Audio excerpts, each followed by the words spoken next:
এখন আমি আছি মিশরের কায়রোর সব থেকে লাইভলি আর হ্যাপেনিং বাজারে। এটা খান এল খালিল রোডে অবস্থিত। এই বাজারে আসলে আপনি এক সেকেন্ডের জন্য বোর হবেন না, কারণ এখানে প্রতিটি জায়গায় এত কালারফুল যে আপনি অল টাইম এন্টারটেইন হবেন।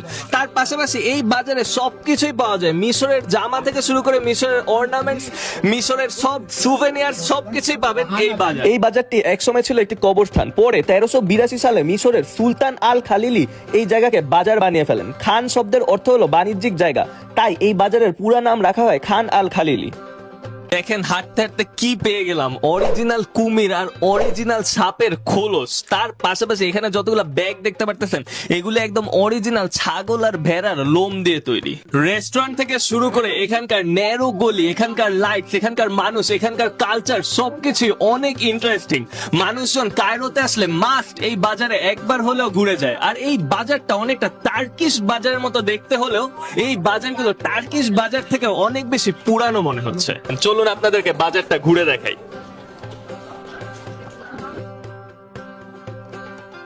সুন্দর সুন্দর মিশরীয় ল্যাম্প আপনারা দেখতে পাচ্ছেন, খুবই চমৎকার। ওদের সিরামিক্স গুলো খুবই নাইস।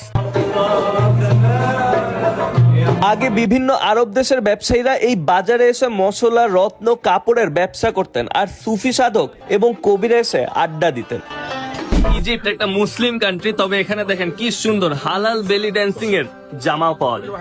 কারণ মডার্ন বেলি ড্যান্সিং এর আবিষ্কার এই ইজিপ্টেই হয়েছে, আর বিভিন্ন প্রোগ্রামে, জন্মদিনে, বিয়ের অনুষ্ঠানে এখানকার মানুষরা বেলি ড্যান্সিং দেখে। ইজিপ্টের মানুষ প্রচুর পরিমাণে সীসা খায়, প্রতিটা ক্যাফেতেই সীসা আছে। এই যে দেখেন ওরা ছোট ছোট সীসা এখানে বেচতেছে। তো আমরা এখান থেকে পিচ ফল কিনলাম, হাফ কিলোর দাম হচ্ছে বাংলাদেশি টাকায় 100 টাকা। Speak English or Arabic?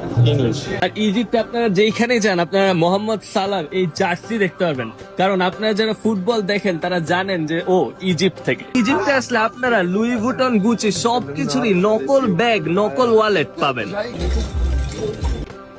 ঘুরতে ঘুরতে প্রচুর খিদা লেগে গেছে এই বাজারে, যার কারণে এখন আমরা এই বাজারের সব থেকে ট্রেডিশনাল দোকানে খাইতে আসছি, আর আপনাদেরকে দেখাবো ওদের এই খাবারের টেস্ট আসলে কিরকম।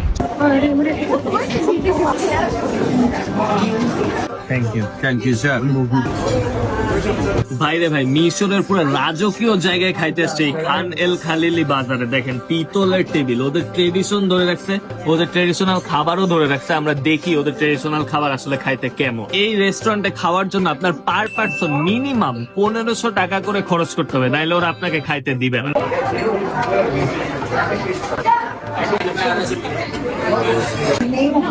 জিততে এসে আমি এমন